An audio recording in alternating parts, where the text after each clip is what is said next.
E aí pessoal, beleza? Carlos do Miliponário e da Pitã aqui e bora responder as dúvidas e comentários dos últimos vídeos do canal. Começando com a pergunta do Rafa. Tem algum vídeo explicando sobre os módulos? Quando colocar, em qual ordem, qual primeiro e etc? Valeu! Então essa é uma pergunta bem interessante que é um pouco do resultado dessa movimentação aqui atrás. Não sei se a câmera tá pegando o microfone, tem um zunido bem grande, as mandaçais estão bem animadas, porque hoje à tarde, eu tô gravando esse vídeo no final da tarde, hoje à tarde eu fiz o manejo de colocar alguns módulos. Sim, colocando módulos no... a gente não tá literalmente no inverno, mas já esfriou bastante. Então quando colocar, primeira ordem, né? A caixa INPA, desenvolvida lá pelo Instituto Nacional de Pesquisas Amazônicas, pelo o pesquisador Fernando, não me lembro sobre o sobrenome dele, mas ela foi desenvolvida por um pesquisador e basicamente é a caixa modular. Então tem, cadê uma aqui que está com todos os módulos? Cadê aqui? Tem ninho, sobreninho e vai uma melgueira em cima. Então o ninho é a parte que está as crias, uma reserva de alimento dependendo do tamanho dessa caixa e depois a melgueira com uma divisória entre aspas especial, onde a rainha tende a não subir e as abelhas vão acumular lá mel e dependendo da espécie podem até acumular pólen. Então a gente começa pelo ninho, depois o sobreninho e depois uma melgueira, 2 ou 3, dependendo da espécie. Cada espécie vai ter a sua litragem específica. Então desde a lambiolus com seus 500 ml, onde não tem como você colocar uma melgueira, não é uma abelha que acumula tanto mel, até uma uruçu, uma escaptotrigona que vai ocupar 16, 18, 20 litros de volume com ninho, sobreninho, mais um sobreninho, melgueira e mais uma melgueira. Então você vai adicionando conforme as abelhas ocupam. Nenhuma abelha cresce para o infinito, então você tem que saber qual que é o volume, qual que é o tamanho que aquela espécie vai ocupar. Por exemplo, a mandaçaia, 15 por 15, né? Então a gente utiliza ali 15 por 15. Eu aqui utilizo 7,5 de altura. Então ninho com 7,5, sobreninho com 7,5 é o suficiente para ela desenvolver todo o potencial de postura. E depois vem a melgueira, 15 por 15 ou até uma melgueira maior, pode ser um melgueirão. Né? Aqui a parede, por exemplo, é de 3,5, eu faço paredes com 2, onde o tamanho da caixa, ali, a parte interna, vai chegar a 17, né? 17, 18 centímetros, 18 por 18 por 5 de altura, 6 de altura, então você vai colocando conforme ela ocupa. E já entrando nessa questão, colocar módulos ou não no inverno, no outono. Pessoal, se a caixa está populosa, ninho sobre ninho, lotado, não tem mais espaço, por que não adicionar? Ah, porque questão de regulação térmica, tá, mas eu acabei de falar que é um enxame populoso, com reserva de alimento, saudável, por que não adicionar? Sem contar que a melgueira, deixa eu pegar uma aqui agora. Olha só, a melgueira, ela tem furos pequenos. E a espécie ela tem capacidade de fechar esses furos se não estiver de acordo com as necessidades delas. Diferente de um sobreninho. Cadê? O sobreninho não tem aqui agora, mas vocês imaginem que para uma mandaçaia 15 por 15 a passagem vai ser de 6 centímetros. Então, você coloca daí sim muito espaço, né? Uma litragem maior também. A litragem da melgueira é menor do que a litragem do sobreninho. Então daí sim você está colocando muito espaço que pode prejudicar. Daí sim tem que tomar cuidado, esperar uma semana mais quente, 2 semanas de maior calor ou até mesmo, dependendo da situação, depois do inverno, se o seu enxame estiver muito fraco. Então, enxames fortes, lotados, populosos e caso você faça ali uma reposição, né, faça ali um suporte com alimentação energética, não tem nenhum problema colocar melgueira, tá? Podem colocar sem nenhum problema, se você tiver segurança para isso, né? Se você sabe identificar o enxame forte, que entra aqui também no quando colocar, né? E é por isso que desde os primeiros vídeos lá do canal, eu tenho um curso todo montado na parte prática, mostrando quando coloca, né? Uma coisa é eu fazer uma divisão, depois é mostrar quando que eu vou alimentar, quanto alimentar, quais os desafios, quando que eu vou colocar sobreninho, quando que eu vou colocar melgueira, quando que está pronto para venda, quando que está pronto para divisão. Esses quandos que são o cerne ali para você dominar a criação das abelhas nativas. E isso não tem como eu mostrar, não tem como eu passar esse ensinamento mostrando só a técnica. Divide, pega o disco de cria maduro, coloca na caixa, troca de local, as campeiras cuidam e boa, tá? A técnica é essa, fácil. Vocês encontram em vários vídeos meus, mas o quando, né? Por quando é bastante tempo. A gente tem que ver ali a evolução daquele enxame. Você só vai aprender na prática com os seus enxames ou observando a evolução de outros enxames por meio de vídeos, né? Que é essa tecnologia avançada que nós temos hoje, que vocês encontram nas aulas práticas do Meliponicultura na Prática. Para saber mais, primeiro link da descrição. O caipirão no nosso sítio. A broca tem que ser de 10. Tá bom demais. Para você ver o tempo frio, elas mesmas fecham metade do buraco. Lá num vídeo onde eu falo sobre as entradas da mandaçaia. E nessa questão aqui, caipirão, sinto lhe informar, mas você está completamente errado. Há 5 anos eu crio as mandaçaias, quase 5 anos, né? 4 anos e 10 meses aí, eu crio as mandaçaias e eu tenho uma lida com dezenas de enxames dia a dia. Então sim, furo de entrada para mandaçaia, o diâmetro da entrada da mandaçaia, 12 centímetros no mínimo para um melhor fluxo das abelhas. Ah, Carlos, 10 funciona 10, mas falar que está errado fazer maior é quem não sabe do assunto, quem não tem as abelhas ali. Uma vez que eu tenho vários enxames aqui, que o que eu faço? Para encaixar aqui a garrafa PET, eu faço, em algumas caixas eu faço direto na madeira, então eu faço um furo de 25 milímetros e depois eu faço um túnel com a broca 18. Broca de 18 milímetros, quase o dobro do que o colega está falando aqui de 10 milímetros. Então eu faço com 18 e no passar do tempo as abelhas poderiam fechar essa entrada. Aqui tem barro à vontade, resina à vontade para as mandaçaias, está numa área rural. Elas poderiam fechar e adivinham o que elas fazem? Elas não fecham. Por quê? Porque elas gostaram daquela passagem maior. Muitos enxames estão fortes e populosos com um bom fluxo de abelhas. Então elas deixam a passagem maior. Por quê? Porque é bom para elas. Uma vez que elas podem fechar e não fecham, significa o quê? Significa que aquilo é bom para elas. Então eu recomendo, assina embaixo, túnel de entrada para mandaçaia com 18 milímetros, com 20 milímetros. Tendo enxames fortes, fazendo divisões com a técnica adequada, sabendo ajudar o enxame depois. É claro, você pode diminuir no primeiro momento, colocar uma cerinha ali, diminuir a entrada dela. O pior problema de problema com florídeo, divisão que não dá certo, divisão fraca, é a pessoa dividiu errado, a pessoa pegou um enxame fraco e fez divisão.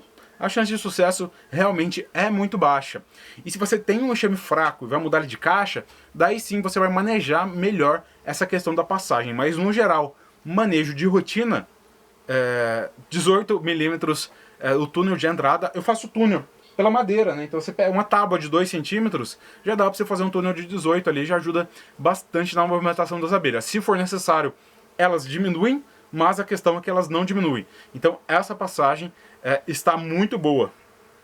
O Matheus Gamer, mal recuperamos a última geada e já tem outra. Infelizmente, né? Como eu venho falando, né, o meliponicultor, para ele ter sucesso, ele tem que estar atento ao clima, né? Então saber o quanto X situação, excesso de chuva, falta, calor, geadas, vai afetar a vegetação, afetando diretamente os enxames. Sem contar o próprio frio que vai afetar as caixas, mas afeta as floradas. Então, de fato, a geada do ano passado, né, geada de 2021, ela foi muito rigorosa. Aqui na minha região foi. Quanto mais ao sul, pior, né? Para quem não sabe, eu estou no sul de São Paulo, divisa com o Paraná. Então tivemos aí 3 dias de geada direta, depois mais 2 ou 3 geadas e depois uma primavera muito fria. Então eu tenho várias árvores aqui que eu não observei crescimento esse ano. Então 365 dias se passaram, né? A gente já está entrando no inverno novamente e elas não cresceram nada. Então realmente o clima afeta bastante as floradas, afetando diretamente, secundariamente, né, as abelhas pela questão dos recursos e diretamente ali na questão das caixas. Tem que plantar o quanto mais e a questão é que a gente pode ter invernos melhores aí no futuro, né, Matheus? O Lucas Junqueira. Carlos, boa noite. Fiz minha primeira transferência tem 2 semanas e vi que mesmo desenvolvendo bem, as minhas ETAs não fecharam o pito de entrada nesse período mais frio, 14 graus. Fui nos enxames naturais observar e alguns também agiram assim. Consegue sugerir o que houve ou o que há? Pois no calor fecharam todos os dias. Abraço aqui do RJ. Um abraço, Lucas, e pode ficar tranquilo que tá tudo certo. Nessa questão é o que acontece. Elas fecham mais internamente. Elas vão fechar mais para dentro. Tá? Então é o que você mesmo observou. Os próprios enxames naturais fortes não fecharam. Enxames fortes na caixa não fecham a ponta. Elas vão fechar mais rente para ter um melhor isolamento, né? Não faria sentido realmente no calor elas fecharem e no inverno deixar ali entrar ar frio. Então elas fecham fecham mais para dentro, pode ficar tranquilo. O Juliano Santos. Já acompanho o canal há anos, aprendi muito e coloquei várias dicas em prática. Por isso estou tranquilo com o frio, olha aí. Espessura da caixa e tamanho correto para cada abelha, não tem erro. Um grande abraço, e tá esfriando por aqui. Taquara, Rio Grande do Sul. A oração, Juliano, e é realmente esse o ponto, pessoal. Tudo que eu venho falando aqui é que para vocês tenham tranquilidade no inverno. Né? Vocês dominando a criação, sabendo o que esperar daquele enxame, que ele está numa boa caixa, num bom local, com boas reservas, boas campeiras e boas reservas de recurso, não tem com o que se preocupar. Né? Então, a questão é essa. Por isso, estou tranquilo com o frio. É ficar tranquilo com o frio. O inverno não foi inventado ano passado. Todo ano tem inverno. Da mesma questão que todo ano tem calor. Né? Então, no geral, é esperado. E você vai fazendo as suas adaptações conforme aquele inverno for mais rigoroso, aquele verão for mais rigoroso ou não. O Alessandro Cardoso. Ótimo vídeo. Bah, tem muita gente frescurenta. Só falta fazer um cachecol para cada abelha. Aqui tá frio pra caramba, Rio Grande do Sul. Mas as minhas MQQ pelo menos estão com boas reservas. Bastante cera, não fico abrindo toda hora, assim trabalham mais do que eu. Esse finalzinho é show, né? Realmente as abelhas aqui também trabalham muito mais do que eu, se for ver as horas de serviço, né? Tanto é o vai e vem delas aqui agora. Ó, agora tá fazendo 23 graus, já tá aí, tá trabalhando. Lambiolhos tá todo vapor aqui, então você conhecer o clima, você fica tranquilo. E não é criticar quem coloca os enxames para dentro. Se você tem tempo, se você tem poucos enxames, não tem nenhum problema você colocar o enxame para dentro de casa. A questão é as pessoas ficarem desesperadas e sair catando o enxame e colocando para dentro de casa, na correria, sem tempo, sem preparação. É esse o ponto, né? Não tem nada de errado colocar o enxame para dentro de casa. No inverno passado eu coloquei em alguns pontos alguns enxames mais fracos, uma meia dúzia ali de lambiolhos, mirim preguiça e marmelada, que são as abelhas aí que gostam, preferem ambientes mais quentes, mas ainda assim os outros 200 e poucos enxames eu não coloquei para dentro de casa, né? Então não pecar pelo exagero, é claro, o exagero de preocupação é fazer você tomar cuidado, mas algumas pessoas se desesperam e ainda assim não conseguem manter a saúde do enxame. Por quê? Não adianta colocar para dentro de casa se ele já está fraco, se ele está numa caixa inadequada, se ele não tem reserva de recursos. A preparação é o melhor caminho. O Leandro Debetio, aqui amanheceu 4 graus, mas foi só sair o sol e subir a temperatura para 12, 13 graus. As MQQs e as guaraipos e as manduris já estavam a todo vapor, trazendo muito pólen. Muito lindo de ver a movimentação. Realmente, tendo sol, nessas temperaturas, as abelhas vão trabalhar. Então aproveitem esse período para quem está passando pela primeira vez, segunda vez, para entender como que as suas abelhas vão trabalhar mediante aquela temperatura ou não. O Celso Menário, estou reforçando com xarope sempre por volta do meio-dia e cera também. Excelente, Celso. Utilizar as horas mais quentes do dia para alimentar é bom, porque como eu falei, quando está frio mesmo, abaixo de 15, é difícil que elas peguem esse xarope. A saia você vai alimentar no melgueiro, ela já está lá no ninho. As menores também estão lá dentro do invólucro. Invólucro esse que é composto de cera, que vai ajudar bastante as abelhas sim. Então se você estiver precisando de cera mista, está disponível na minha loja, link na descrição. E talvez, dependendo de quando você está vendo esse vídeo, está tendo também um bombom proteico. Então um bombom com substitutos do pólen. Não tem pólen de apis e nem mel de apis, que pode transmitir doenças para as abelhas. Ele é feito com proteína de soja, leveda de cerveja, mel de mandaçaia e pólen de abelha nativa para fazer ali um inóculo, né, para ter ali as bactérias benéficas do pólen já nesse bombom proteico também. Então está disponível na loja uma forma de você ajudar e reforçar suas abelhas no inverno. Que diferente do comentário passado, em alguns locais tem bastante pólen, em outros pode haver uma escassez de pólen. O Wan considero que as abelhas são adaptadas ao frio, pois na mata ninguém faz aquecimento delas. Excelente aula. Então, de fato, ninguém ajuda na mata, mas a dinâmica de um tronco é muito diferente. Tem toda a questão da seiva ali e a espessura que geralmente é maior. Então, eu não faço as minhas afirmações mediante a observação da mata, porque as condições são outras. As minhas observações e informações aqui são mediante experiências de outros criadores também, que eu acompanho e que vem tirar dúvida e relatar coisas para mim, mas do meu manejo com mais de 5 anos, criando aí centenas de enxames. Então, as informações que eu tenho são baseadas na observação dos meus enxames já por no mínimo aí 5 invernos, né? Tô indo pro meu 6º inverno criando as abelhas nativas. Então tem um pouco aí, bastante de informação, né? Então eu faço essas afirmações mediante observação na caixa. Na mata é interessante a gente observar, mas a dinâmica no tronco ela é outra. Mas de qualquer forma, valeu, meu amigo.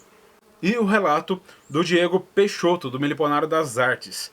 Verdade, Carlos. Tem uma borá que está se recuperando da transferência que deu forídeos e estou colocando para dentro de casa à noite. Hoje o sol saiu e elas estão no lugar que bate o sol até as 11 da manhã. E sempre deixo uma cobertura na caixa. Mas hoje deixei o sol bater diretamente na caixa para ajudar a esquentar. Excelente. Coloquei um termômetro na sombra embaixo da caixa e o outro no sol em cima da caixa. E a diferença de temperatura é gigante. 10 graus de diferença da temperatura. No sol hoje chegou aos 31 graus. As abelhas saíram bem e já conseguiram focar em outras atividades dentro da caixa que não seja esquentar as crias. Excelente, Diego, para a gente finalizar aí a questão do posicionamento da caixa. Pode deixar bater sol sem nenhum problema agora no inverno. No verão também, ali até umas 8 horas, tá tranquilo. Depende da espécie, da caixa, do ambiente. Mas por isso sempre é bom um termômetro, né? No calor, né? Não deixar passar de 35.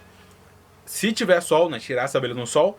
Se tiver 35 na sombra, 100% controlado, e passar disso, é questão ambiental, né? Não é questão do teu ambiente, é questão geral daí de clima. Nesse caso aqui, reforçando, para você expor a sua caixa. Então, mudar de local a caixa, colocar num local que pegue mais sol, fazer podas nas árvores, né? Eu tô saindo podando as árvores por aqui para que chegue mais sol nas caixas. Então, tudo isso vai auxiliar o seu enxame no inverno, que pode ser bastante rigoroso em algumas regiões, menos em outra, mas que no geral, nos locais que esfria, o meliponicultor tem que dar um auxílio mínimo aí para as abelhas. Auxílio esse que pode ser simplesmente saber que tá tudo bem, como a gente já falou aqui nesse vídeo. No mais é isso, pessoal. Se você gostou do vídeo, não deixe de deixar o gostei, se inscrever no canal quem não é inscrito. Qualquer dúvida, deixe nos comentários aqui abaixo. Um abraço e até o próximo vídeo.